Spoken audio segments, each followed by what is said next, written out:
UPSC की exam की question paper दा मिटे मेयक योहन नबगिदमक मरी लेनब सिंगदा तकननब मैरोय सिंगना एमपी सना जावबत तकसिन खरे वाफम दुनेजा हारि पाउसे कोई कमाई येंगे हौजिक की UPSC की एग्जाम से मसी अखोय भारत की लेवल दा तौबा कंपटीशन मनी अन सेसिदा अखोय मणिपुर की लेवल दा तौबा कंपटीशन नते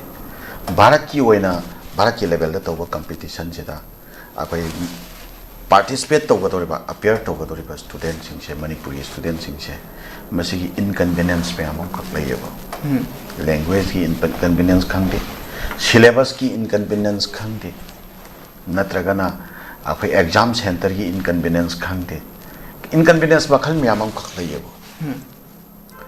सिगे इनकन्वीनियंस सिंसी सिगे बैरियर से थुगाइरगा अखोय स्टूडेंट सिंसिना अखोय भारत की लेवल दा लैरिबा अदुगुंबा अचौबा इपाक्ता अदुगुंबा लैबा अदुगुंबा कनो सिंसिगा माहिरोय सिंसिगा अखोय अंगांग सिंसिगा अखोय माहिरोय सिंसिगा कंपीट तौनरकपा हायबसे सिरैसिदा अखोय खुरोंचादबा माहिरोय सिंग खुरोंचादबा म्याम लैगनेबा अदा अखोय स्टेट सिगी लैरिबा मरुवैना लुचिंगबा सिंगना अखोय माहिरोय सिंसिना मायोकनरिबा अदुगुंबा इनकन्वीनियंस सिंसे लौथोकननबा सिगे खोंथांग सिंसे मसी यामना सीरियस ओइना खनबिगदबनी लौखतबिगदबनी हाय वाफमसे थमजके अना अखोय माहिरोय सिंगना हौजिकी इनिंगथौ लेसेंबा सना जावबा ऑनरेबल MP रायसभा सी मा कंसर्न नि अखोय लेबा MP सिंसे कंसर्न नि मखोयना सिगे पोटसे सेंटर के लेवल दा लेबा इशू खैदुदी मखोय कंसर्न नेबा मरुवैना अदुना माहिरोय सिंसिना इनिंगथौ उनबसे राइट पर्सन अमा उनबनी इनिंगथौसु नकल मरोमदा अखोय मणिपुर मरी लेनाबा इशू सिंसिदी मागी अदम ममांगदा अखोय तोन तोन बे इशू म्याम रायसभा दा कईदा पुथोकतना खतोकना इनिंगथौसा कन्न होना जबनी अखोयना होना जबो सुंसै सोयदना सिगी वाफमसे इनिंगथौना सीरियस ओइना लौबिगनी अदुगा सोयदना मरी लेनाबा प्रॉपर कनो सिंगदा मिनिस्ट्री दा सोयदना मसी कनो तौगनी थमगनी अदुगा मथौ तारगा रायसभा दसु पार्लियामेंट दसु सी वाफम दे थमकनी हायबगी अखोय थाजबदु थमजगे मतंग सिदा वाफम अमतंग पंजाहोके हायबिगो अखोयगी लैरिबा सिलेबस सेमिबा अखोयगी कनो तौरिबा एकाडेमिशियन सिंसे मसी माहिरोय सिंगदा मिसलीड तौगदबा माहिरोय सिंगदा अपंग सिबा माहिरोय सिंगबु कशु लेतना खनबा खुनाइसु कशु लेतना खनबा थोंग हेक याविनी मसी थावैना मदुगुंबा पोटसिंगसे अखोयना इशू मोइना रेस तौ मणिपुर की लैरिबा हौजिक सिचुएशन सिदा अखोयना इग्नोर तौबा यामना कन्ना सीरियस ओइना अखोयना लौदबा याबा सीरियस ओइना लौत्रसु यागदबा इशू खरदी अखोय यां तरिमखै अखोयसु इग्नोर तौनबो होनेबा सिविल सोसाइटी और लुप तौरगा लैबा अखोय ओजरगसु अखोयदा मोरल रेस्पॉन्सिबिलिटी खर लै अदु वाफम सिंग अदु लाखपा मतंदा अखोय चपचाबा खोंथांग पाइखननबा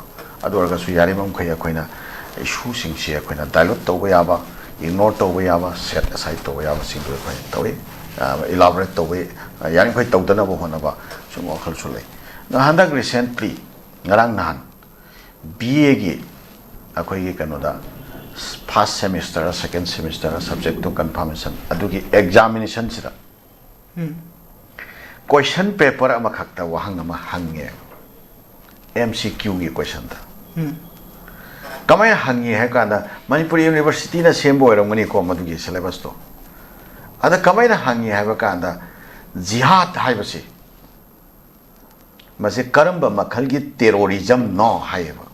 अदुगा मखादा political terrorism revolutionary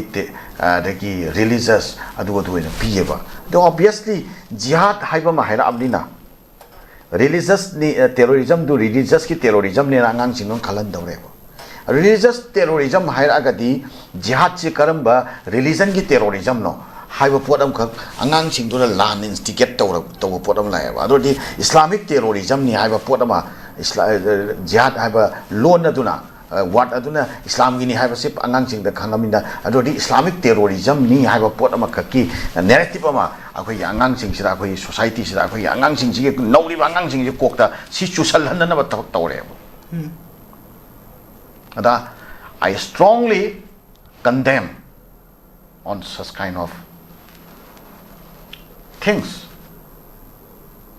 Masih kanana responsible no MU gi adum ba mari lena ba question setter do yam asi question chibu approve tori ba kambu do maduna moral responsibility logo da ja chibu terrorist oina artha han ba yabra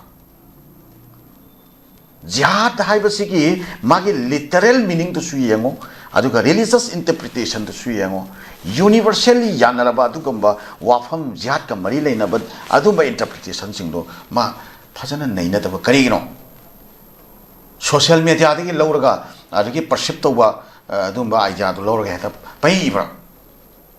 jihad pu terrorist law jihad pu lan interpretation toba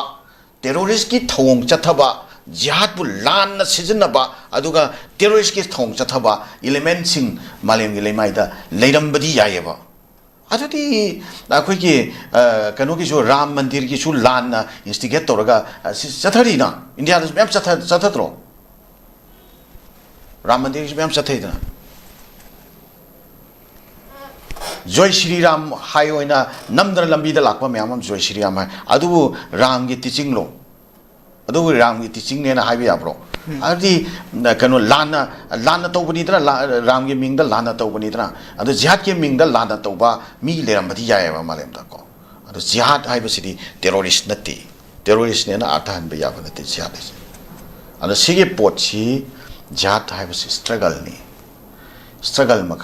amani karamba struggle achumba gi damakta struggle to ba haibani ado sige pochi religious islamic religious terrorism moina question paper ta puthok pira I mase akoi yamna laibak thibani sumaina akoi gi kano sing sine academician sing sina akoi sumaina lan na akoi gi angang sing se lamjing bagi thak ama la gati adugi question du yengoraba adugi question du phangoraba angang sing dugi makok ta di akoi gi jihad ebase islamic terrorism ni habi pot ama concept tor sakhi torim ne ba mana muka tongan ba angang me amam khakta sigi false narrative si sandora kadar me ba suma pochina koi society da disharmony mistrust akoi masel gi marta hatred kano tor kadoi ni thora kadoi ne ba suma pochi matung da di thon bedana ba akoi manipuri university ga mari lena ba ai through ngasigi